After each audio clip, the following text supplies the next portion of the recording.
প্রিয় দর্শক শ্রোতা, আপনাদের সবাইকে শুভেচ্ছা জানিয়ে শুরু করছি দেশ টেলিভিশনের ব্যবসা বাণিজ্য বিষয়ক নিয়মিত আলোচনা অনুষ্ঠান বিজনেস টাইমস। আজ আমাদের আলোচনার বিষয় গত এক বছরের পুঁজিবাজারের যে চড়াই উতরাই বা উত্থান পতনের যে পুঁজিবাজার আস্থা আর যে প্রত্যাশা এবং আস্থাহীনতার যে বাস্তবতা, এর কারণ খুঁজবার চেষ্টা করব। পুঁজিবাজার কোথায় গিয়ে দাঁড়িয়েছে? অন্তর্বর্তীকালীন সরকার দায়িত্ব নেবার পর এক বড় ধরনের আশায় বুক বেঁধেছিলেন বিনিয়োগকারী সহ পুঁজিবাজার সংশ্লিষ্ট প্রায় সকল মহল, কিন্তু সেখানটাতে কতটা পরিবর্তন এসেছে? অন্তর্বর্তীকালীন সরকারের প্রায় মেয়াদের শেষ প্রান্তে এসে আমরা যদি অন্তর্বর্তীকালীন সরকারের পুরো সময়েও যদি না ধরি, গত এক বছরের অর্থনীতি বা পুঁজিবাজারকে নিয়ে যদি আমরা বিশ্লেষণ করি, সামগ্রিক বিবেচনায় দেশের অর্থনীতি এবং তার সাথে পুঁজিবাজারের সামঞ্জস্যতা কতটুকু, কোথায় এসে দাঁড়িয়েছে পুঁজিবাজার, কি প্রত্যাশা ছিল এবং সেখানে কি প্রতিবন্ধকতা আমরা দেখতে পেয়েছি, বা আন্তর্জাতিক পরিমণ্ডলের সাথে বাংলাদেশের পুঁজিবাজারের বিশ্লেষণ যদি আমরা করতে চাই, সেখানটাতে কি অবস্থায় আমরা দাঁড়িয়েছি, এসব বিষয় নিয়ে আজ আমরা কথা বলবার জন্য আমাদের স্টুডিওতে যে অতিথিকে যা আমরা আমন্ত্রণ জানিয়েছি, প্রথমেই তার সাথে পরিচয় করিয়ে দেব। তিনি জনাব আহমেদ রশিদ লালী, পুঁজিবাজার বিশ্লেষক, এবং শুধু পুঁজিবাজার বিশ্লেষক বললেই ভুল হবে। ঢাকা স্টক এক্সচেঞ্জের জন্মলগ্ন থেকে এই পর্যন্ত নানানভাবে নেতৃত্বে যিনি ছিলেন, বিভিন্ন পদ পদবিতে যিনি নেতৃত্ব দিয়েছেন, সংকটকালীন মুহূর্তে সমাধানের পথ খুঁজবার চেষ্টা করেছেন, তিনি জনাব আহমেদ রশিদ লালী। আপনাকে স্বাগত জানাচ্ছি। প্রিয় দর্শক, আর এই আলোচনায় এগিয়ে নিতে আপনাদের সঙ্গে থাকব আমি সুলতান মাহমুদ। ফিরব আলোচনায়, তার আগে শুধু এইটুকু বলতে চাই যে দেশের পুঁজিবাজারে আমি সূচনাতেই যে কথাটি বলছিলাম, যে দেশের পুঁজিবাজারের যে প্রত্যাশা ছিল মানুষের বিনিয়োগ এখানটাতে বাড়বে, দীর্ঘদিন ধরে ঝিমিয়ে পড়া যে পুঁজিবাজার সেখানটাতে গতি সঞ্চার হবে, সেই প্রত্যাশা ছিল বিনিয়োগকারীদের মধ্যে, সেই প্রত্যাশা ছিল উদ্যোক্তাদের মধ্যে, দেশি এবং বিদেশি বিনিয়োগকারী, আমরা যাদেরকে প্রাতিষ্ঠানিক বিনিয়োগকারী বলি, তাদের মধ্যে। সর্বোপরি অর্থনীতিতেই পুঁজিবাজার একটি বড় ভূমিকা রাখবে এই অন্তর্বর্তীকালীন সরকারের নানামুখী উদ্যোগে, এবং যে সমস্ত রাষ্ট্রায়ত্ত প্রতিষ্ঠান, লাভজনক প্রতিষ্ঠান রয়েছে, সেগুলোর শেয়ার বাজারে ছাড়বার জন্য একটি বড় তাগিদ আমরা দেখেছি, অতীতেও দেখেছি, কিন্তু অন্তর্বর্তীকালীন সরকারের সময় আমরা একটু বেশি তাগিদ অনুভব করেছি। কিন্তু বাস্তবতা কি? সব মিলিয়ে জনাব আহমেদ রশিদ লালী, কেমন ছিল সার্বিক বিবেচনায় গত এক বছরের পুঁজিবাজার? জি, ধন্যবাদ সুলতান ভাই। দেখেন, বিষয়টা সম্পূর্ণ বিষয় আপনি এত সুন্দর করে আপনার সূচনা বক্তব্যে বলেছেন যে সকল প্রশ্ন এবং আনসার দুইটাই আছে। আমি এটার একটু বিস্তারিত বলতে পারি, যেটা আপনার সূত্র ধরেই, সেটা হলো যে এক বছর আগে যে একটা সম্ভাবনাময় পুঁজিবাজার আমরা চেয়েছিলাম, দেখতে চেয়েছিলাম বিনিয়োগকারীরা, যে যেহেতু একটা চেঞ্জ এসছে, সেখানে পুঁজিবাজারটা খুব ভালো হবে, অর্থনীতিও ভালো হবে, এই আশাটা আমাদের বিনিয়োগকারীদের মাঝে ছিল, প্রচুর ছিল। আমরা কি পেলাম?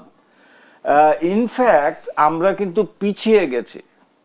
গত এক বছরে আমরা কিন্তু অগ্রসর হতে পারি নাই, আমরা আরো পিছিয়ে গেছি। তার কারণটা হলো যে কোনো ডেভেলপমেন্ট কাজ হয় নাই গত এক বছরে, যেটা একটা কন্টিনিউয়াস প্রসেস, পুঁজিবাজারে একটা যে ডেভেলপমেন্ট কাজ হবে। সো সেই জিনিসটা না হওয়াতে আমরা কিন্তু দেখেন 9 মাস পরে একটা টাস্ক ফোর্সের 3টা রিপোর্ট এসছে, সেই 3টা রিপোর্টও ইনকমপ্লিট, যেটার এগেনস্টে কোর্টে কেস চলছে এবং অন্যান্য বিষয় নিয়ে আলোচনা তো আছেই। সো 9 মাস ধরে যে টাস্ক ফোর্স কাজ করলো, সেটাও এখনো ইমপ্লিমেন্টেশনে যেতে পারে নাই, আজকে প্রায় এক বছর যেটা আমরা বলছি, সেই এক বছরের মধ্যে। সো কাজেই প্রত্যেকটা পুঁজিবাজারের প্রত্যেকটা সেক্টরে কোনো any sector, you name any sector, কোনো কাজ হয় না। পুঁজিবাজারের প্রত্যেকটা ইন্ডিকেটর কিন্তু ডাউন ট্রেন্ডে আছে। সো আমার কাছে যেটা মনে হয় যে কিন্তু আমার মনে হলো যে বাজার মূলধনটা এখানটাতে নতুন গতি এনেছে কিছুটা। বাজার মূলধন গতি তো আনে নাই, তার কারণটা হচ্ছে যে আপনি নিউ ইস্যুও তো আনেন নাই। সো আপনি যদি নতুন ইস্যু আনতেন হয়তো তাইলে একটা গতিটা আসতো, বিনিয়োগকারীরা যুক্ত হতেন, হ্যাঁ, যে সকল বিনিয়োগকারীরা সাইড লাইনে আছেন ওনারা বাজারে আসতেন, ইন্টারেস্ট শো করতেন। সেটার কিছুই হয় নাই। গত 1 বছরে কোনো আইপিও আসে নাই, কোনো আইপিও মানে কি বলবো অ্যাপ্লিকেশনও তেমন একটা পড়ে নাই, বিকজ একটা সাধারণ একটা ধ্যান ধারণা মানুষের যে এই ইসের রেগুলেটরি রিজিমের আন্ডারে হয়তো আমি পারমিশন নাও পেতে পারি, হয়তো কনফিডেন্স ওনাদের নাই, বিনিয়োগকারীদের কনফিডেন্স, মানে কারোর সর্বস্তরে কারোর কনফিডেন্স এই পুঁজিবাজারে নাই এই মুহূর্ত পর্যন্ত।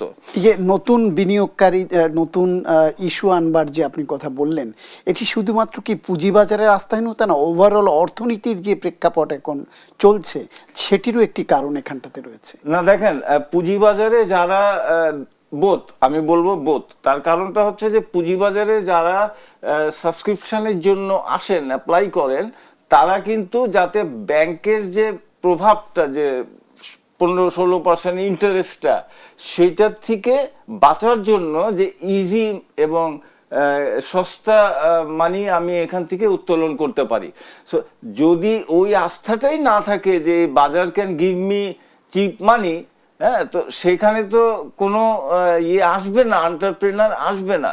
এন্টারপ্রেনারের আস্থা থাকতে হবে যে ইয়েস, এটা একটা ভাইব্রেন্ট মার্কেট, এখানে গেলে পরে আমি ইজিলি এটা নিয়ে আসতে পারবো আমার যা রিকোয়ারমেন্ট, মানি রিকোয়ারমেন্ট।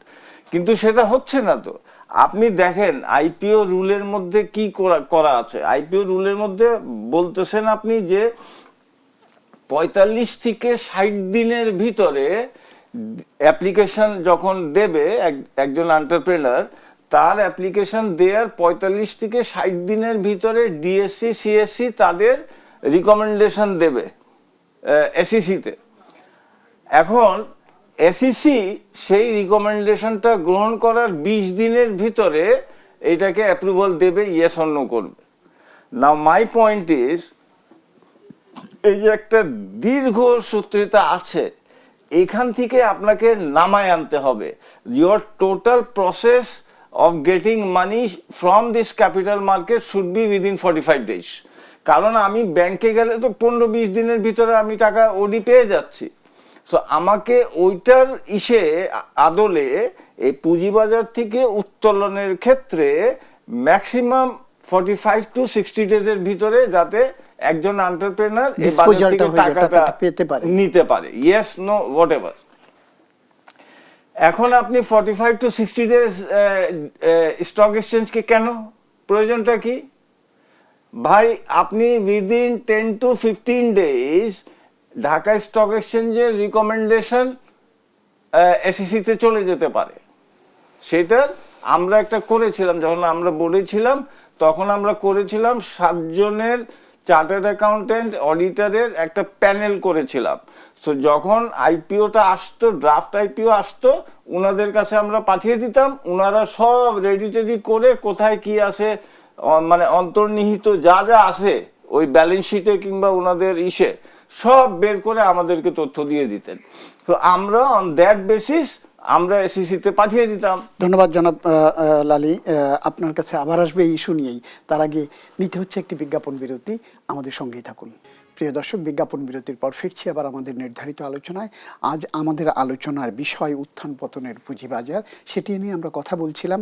আমাদের সঙ্গে রয়েছেন অতিথি হিসাবে জনাব আহমেদ রশিদ লালী, পুঁজিবাজার বিশ্লেষক। জনাব লালী, আপনি বলছিলেন যে আসলে আমাদের পুঁজিবাজারে যে নতুন কোম্পানি আসছে না বা আসেনি, এবং যে সময় ডিএসসিকে দেয়া হয়েছে সিকিউরিটি এক্সচেঞ্জ কমিশন থেকে, ডিএসসি এবং সিএসসি এর পরে সুপারিশ দেবে সিকিউরিটি এক্সচেঞ্জ কমিশনের, তারপরে তারা, এটা আপনি একটি দীর্ঘ সময়ের কথা বলছিলেন। তো সেখান থেকে কি আমরা সহসাই বেরোতে পারছি? হ্যাঁ, মানে বিষয়টা হচ্ছে যে সময়টা কমিয়ে এনেছে, এটা ঠিক যে এখন এরা 6 মাসের ভিতরে একটা টার্গেট করে যে 6 মাসের ভিতরে আমরা ইয়েটা ছেড়ে দিব। আগে তো হয়তো 1 বছর 2 বছরও লেগে যেত একটা ইস্যু আসতে।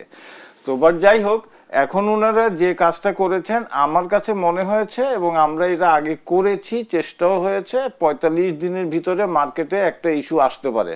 ঠিক আছে, সো সেটার জন্য কিছু কাজ করতে হবে, সেই কাজগুলো ডিএসসি করতে পারলেই সময়টা কমিয়ে আনতে পারবে। সো বাট এনিওয়ে, যে কথাটা এটি কি সিকিউরিটি এক্সচেঞ্জ কমিশন যে টাস্ক ফোর্স যেটা করলো, সেই টাস্ক ফোর্সের যে সুপারিশ, সেই সুপারিশের ভিত্তিতেই এটি করছে, রাইট? এবং সেই সুপারিশগুলোতে আবার সিকিউরিটি এক্সচেঞ্জ কমিশনও কিছু অ্যাডিশন সাবস্ট্রাকশন করেছে। সো বাট যাই হোক, ঠিক আছে, for the interest of the market, for the interest of the market and investor, একটি স্বচ্ছতা আনবারও চেষ্টা করেছে। এক্স্যাক্টলি। ধন্যবাদ জনাব লালী এই ইস্যুতে অন্ততপক্ষে আপনাকে। আরেকটি জায়গায় আমি আপনাকে একটু বলতে চাই যে এই যে আমরা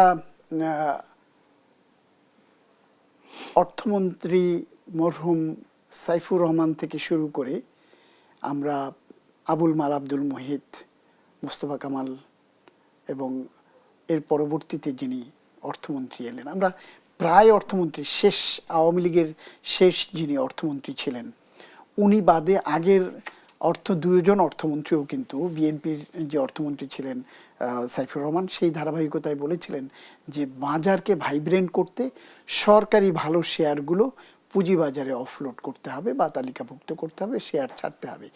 এই কথা কিন্তু দশক ধরে শুনছি, কিন্তু আমরা অন্তর্বর্তীকালীন সরকারের অর্থ উপদেষ্টা সালেউদ্দিন আহমেদ সাহেব যখন এটিকে খুব জোর দিচ্ছিলেন, আমরা যারা এই মার্কেট নিয়ে কাজ করি বা মার্কেট নিয়ে ওয়াচ করি, তাদের একটি ধারণা ছিল হয়তো এবার হয়ে যাবে, কিন্তু হলো না। কারণটা কি? ধন্যবাদ। দেখেন, এর আগে কিন্তু আগের যে প্রধানমন্ত্রী ছিলেন উনি কিন্তু ডাইরেক্ট বলেছিলেন, এবং মুহিত সাহেবও ডাইরেক্ট বলেছিলেন যে যারা এটার বাধা হয়ে দাঁড়াবে তাদেরকে শাস্তি ভোগ করতে হবে, no matter in which position he or she is. আর আনফর্চুনেটলি কিন্তু এত বড় করার পরেও কিন্তু এগুলো আনা সম্ভব হয় নাই। সো এখানে হয়েছে কি, এখানে একটা আমলাতান্ত্রিক জটিলতা আছে, যে জটিলতার জন্য এই সকল সরকারি ভালো কোম্পানিগুলো বাজারে আনা যাচ্ছে না, এবং এখান থেকে সরকারও উপকৃত হতে পারছে না, ডিসপাইট অফ দ্য ফ্যাক্ট নানা গভর্নমেন্ট, যখন যে গভর্নমেন্টই আসছে তারাই চেষ্টা করেছে, বাট দে ফেলড। সিমিলারলি এই গভর্নমেন্টও কিন্তু ফেল করেছে আনতে, বিকজ এইটার যে একটা আমলাতান্ত্রিক জটিলতা আছে, ওনারা অ্যাকচুয়ালি এটা চান না যে ওনাদের কর্তৃত্ব হাত থেকে বেরিয়ে পাবলিক সে চলে আসে, ডোমেনে চলে আসে। সো কাজেই যে কারণে এইটা সমস্যা ওই জায়গাটাতে। কিন্তু সেখান থেকে উত্তরণের পথ কি?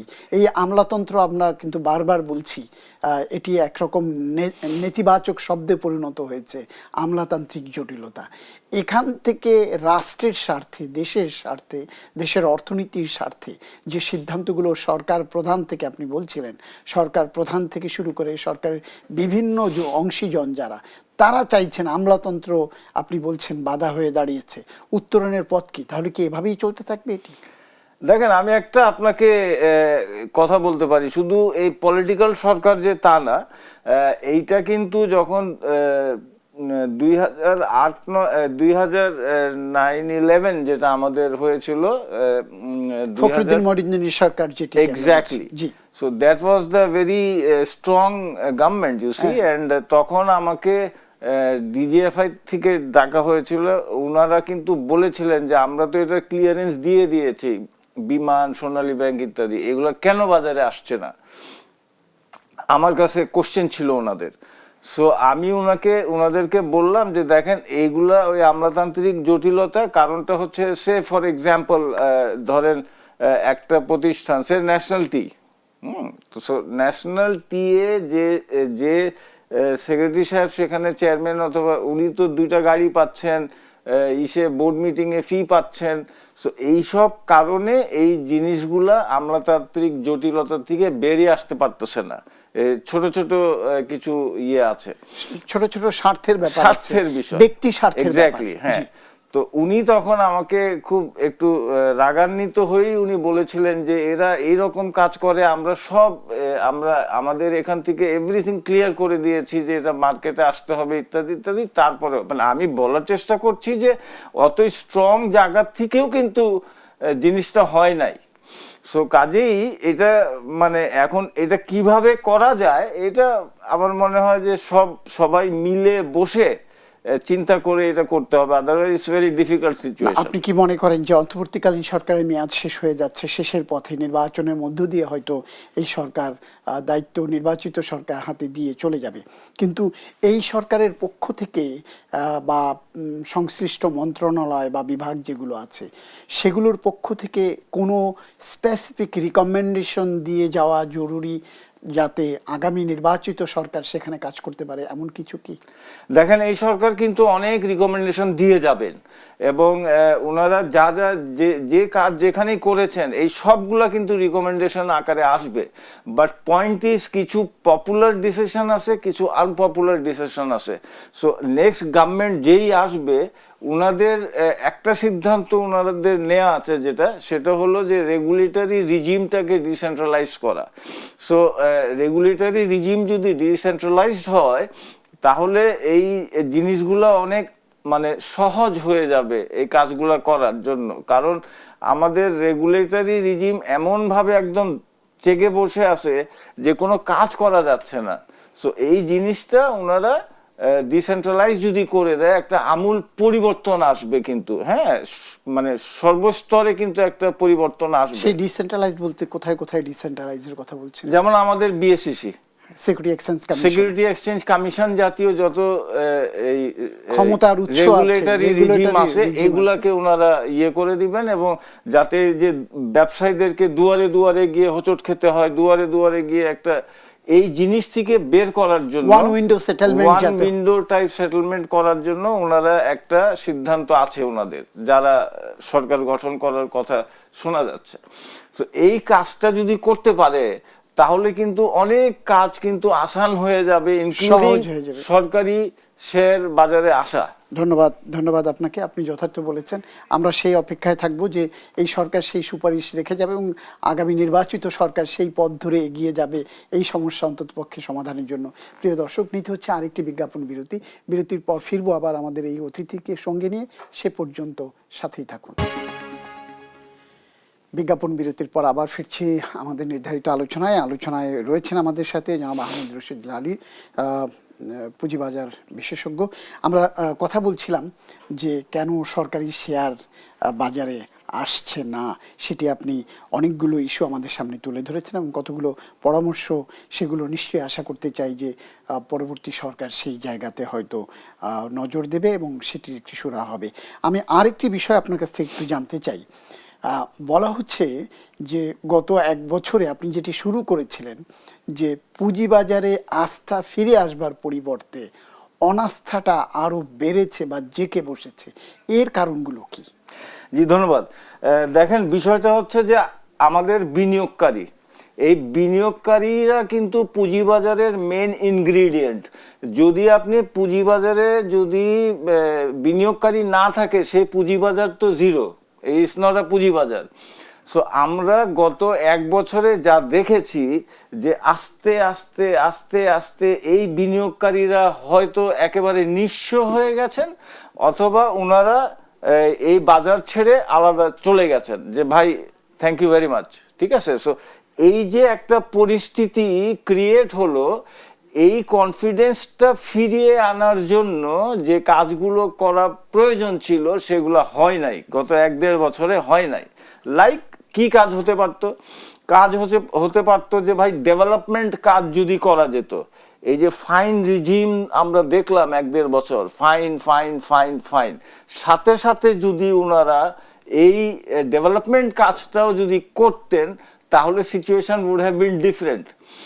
বিনিয়োগকারীরা কোনো আস্থায়ী পুঁজিবাজারে এই মুহূর্ত পর্যন্ত নাই, because they think there is no parent of this market. কোনো বাপমা নাই এই বাজারের, যে যেমনে পারতেছে তেমনি সে করে যাচ্ছে। আপনি দেখেন 5টা ব্যাংকের একীভূত থেকে শুরু করে 9টা এনবিএফআই যেগুলা ইয়ে করছে এখন, সেটাও অবসায়ন করছে।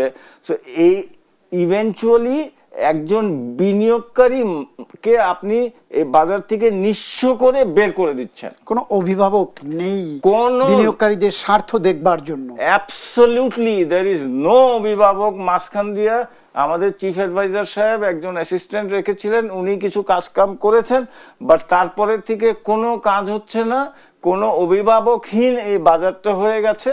এবং সেই জন্য এই বাজার থেকে যে বিনিয়োগকারীরা নিঃস্ব হয়ে বের হয়ে গেলেন, কিংবা একেবারে নিঃস্ব হয়ে ওনারা শেষ হয়ে মানে সরে গেলেন বাজার থেকে, এই ওনাদেরকে আনার এইটা কে দায়িত্ব?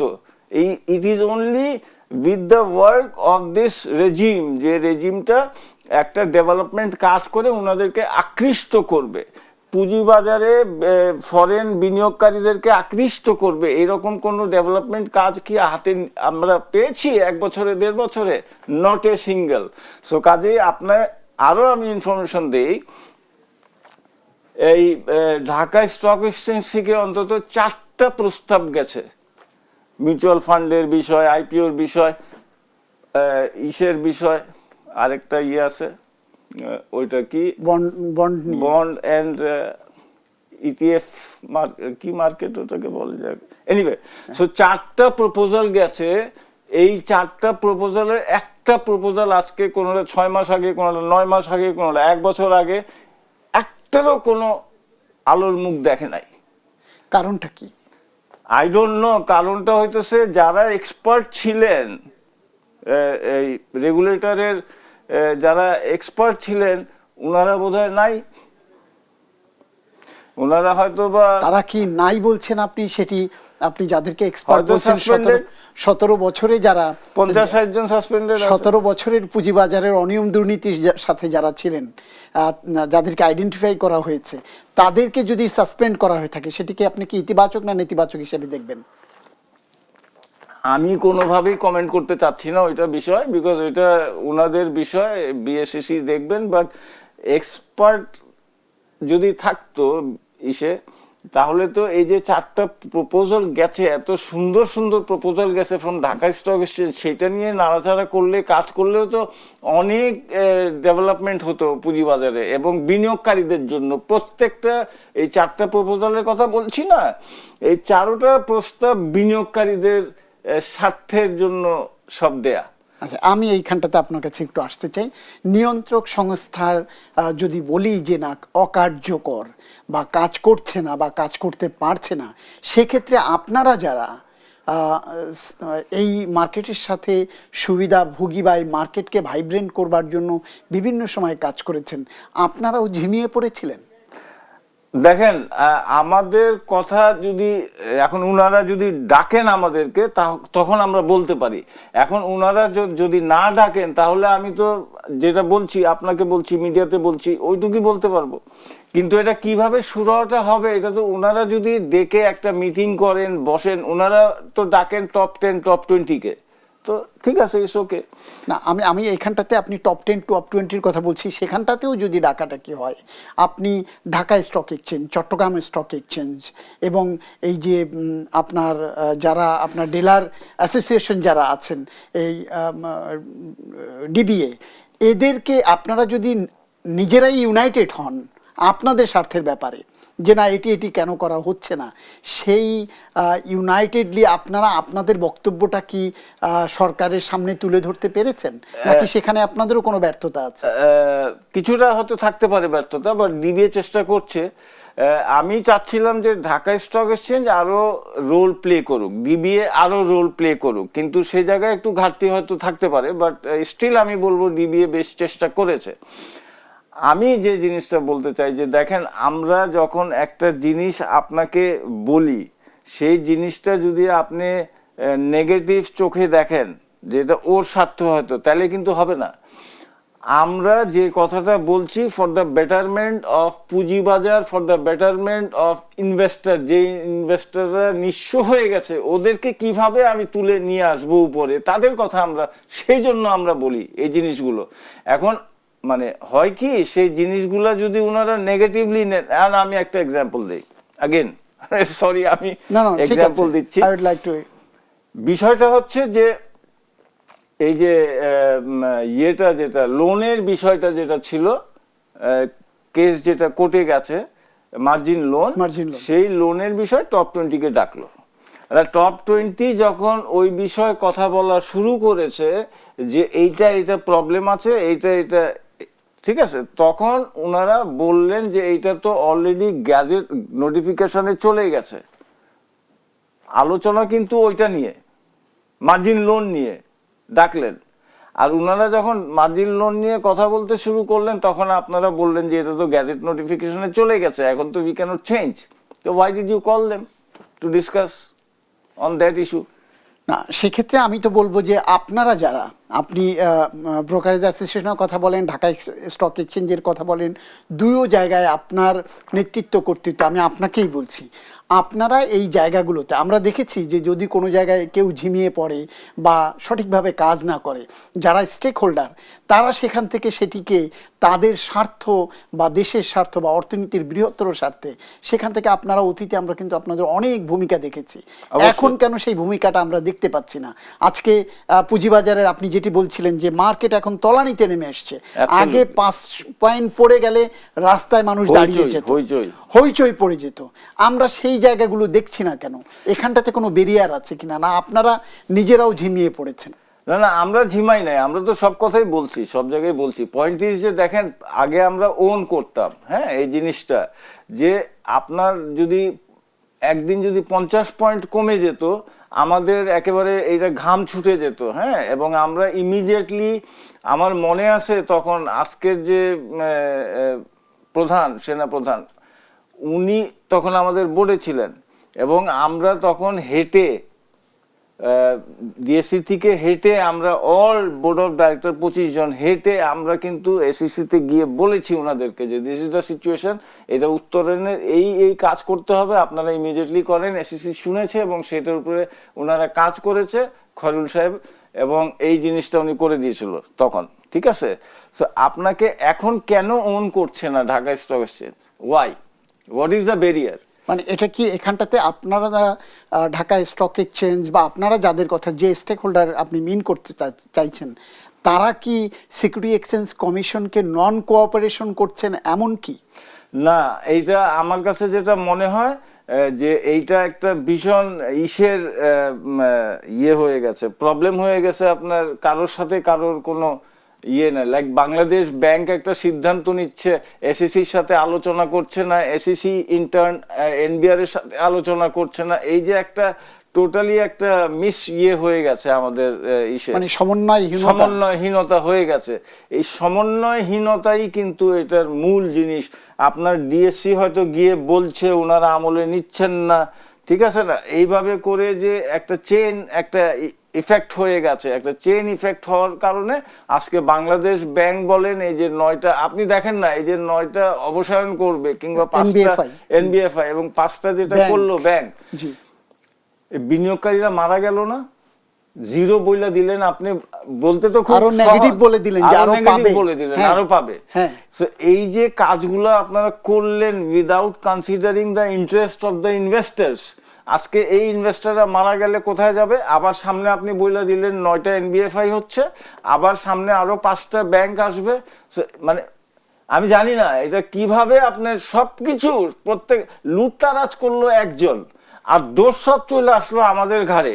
কিভাবে বিনিয়োগকারীরা সেই ঘাড়ে, আপনি সহজভাবে বিনিয়োগকারীর ঘাড়ে দিয়ে দিলেন, উইদাউট এনি কম্পেনসেশন, একজনের দায় অন্যের ঘাড়ে চাপিয়ে দিলেন। এবং বিনিয়োগকারীরা কেন সেটা নিজের ঘাড়ে, আর যা হবে সব বিনিয়োগকারীরাই মরবে, সেটার কোনো সুরা হবে না। সেই বিনিয়োগকারীদের স্বার্থ সংরক্ষণ করবার জন্য আপনারা এবং সিকিউরিটি এক্সচেঞ্জ কমিশন যথাযথ যে দেন দরবার, সেটি কি আপনারা করেছেন? না, সেটা ব্যর্থতা হয়েছে, অবশ্যই ব্যর্থ, নো ডাউট। এবং অল ইনস্টিটিউশনস আমি বলবো, including DBA, Dhaka stock exchange, সবাই। আমরা কেন, ওনারা কেন ওদিকে চেয়ে আছে? এসিসি আপনারা ডাইরেক্ট তো বাংলাদেশ ব্যাংকে যাইতে পারে, অতীতে তো এরকম এক্সাম্পল আছে, অফকোর্স গেছে, অতীতে আমরা গেছি, গভর্নর সাহেবের কাছে গিয়ে দেখা করেছি, ওনাকে বুঝিয়েছি, উনি বুঝেছেন এবং অ্যাকর্ডিংলি উনি ইয়েও নিয়েছেন। প্রবলেমটা হয় কি, এই যে 5টা ব্যাংক, 9টা এনবিএফআই, আরো 5টা ব্যাংক সামনে হয়তো আসবে, এই জিনিসগুলাকে আপনি ইম্প্যাক্ট স্টাডি বলে একটা জিনিস আছে, যে এইটা যদি হয় আমি পরবর্তীতে ইম্প্যাক্ট কি পড়বে, কোন কোন জায়গায় পড়বে। বাংলাদেশ ব্যাংকে সে ডিপার্টমেন্ট আছে, আর দে ওয়ার্কিং? অথবা এই ইম্প্যাক্ট স্টাডি এসিসি কি করতে পারতো না? না, বাংলাদেশ ব্যাংক তো বাংলাদেশ ব্যাংকের যারা ব্যাংকের যারা হয় না, ওখানটাতে impact study হয় না ভাই। ব্যাংকের যারা বিনিয়োগকারী তাদের স্বার্থ সংরক্ষণ তো তারা করেছে, কিন্তু আপনার স্বার্থ সংরক্ষণের জন্য আপনারা যদি উদ্যোগী না হন তাহলে একজনের কান্না আরেকজন কি কেঁদে দেবে? অবশ্যই না, সেটাই তো আমি বলছি যে এখানে তারা ব্যর্থ হয়েছে। এই যারা এই ইনস্টিটিউশন আমাদের সংশ্লিষ্ট যারা আছে, ডিএসসি, সিএসসি, ডিবিএ ইত্যাদি, এসএসসি, এরা সবাই কিন্তু এই কাজটা করিয়ে আনতে পারলেন না। এজ এ রেজাল্ট বিনিয়োগকারীরা মারা গেলেন। ধন্যবাদ জনাব আহমেদ রশিদ লালী, আপনি যথার্থ বলেছেন। অনেকগুলো বিষয় আপনি পিন পয়েন্ট করেছেন যেগুলো হতে পারত কিন্তু হয়নি। তবে হয়নি বলে এখানেই শেষ করে দিতে চাই না, আমরা আশা রাখতে চাই যা কিছু হয়নি, এই যে হয়নি এখন পর্যন্ত চিহ্নিত হয়েছে, সেগুলো যেন হয় ভবিষ্যতে, যাতে আর বিনিয়োগকারীর কোনো স্বার্থ ক্ষুণ্ণ না হয়। বিনিয়োগকারীদের বিনিয়োগে আকৃষ্ট করবার জন্য যে যে উদ্যোগগুলো সরকারের পক্ষ থেকে অতীতে নেয়ার কথা বলা হয়েছে সেগুলো যাতে প্রপারলি নেওয়া হয়, সেই আশাবাদ ব্যক্ত করে আজকের আলোচনা এখানেই শেষ করছি। আর তার আগে জানিয়ে রাখছি, দেশ টেলিভিশনের ব্যবসা বাণিজ্য বিষয়ক এই অনুষ্ঠান বিজনেস টাইমস সপ্তাহে শনি থেকে বৃহস্পতি একই সময়ে সরাসরি সম্প্রচার হয়ে থাকে। আমাদের সঙ্গে থাকবার জন্য আপনাদের সবাইকে অনেক অনেক ধন্যবাদ জানাচ্ছি। আমি সুলতান মাহমুদ। আল্লাহ হাফেজ।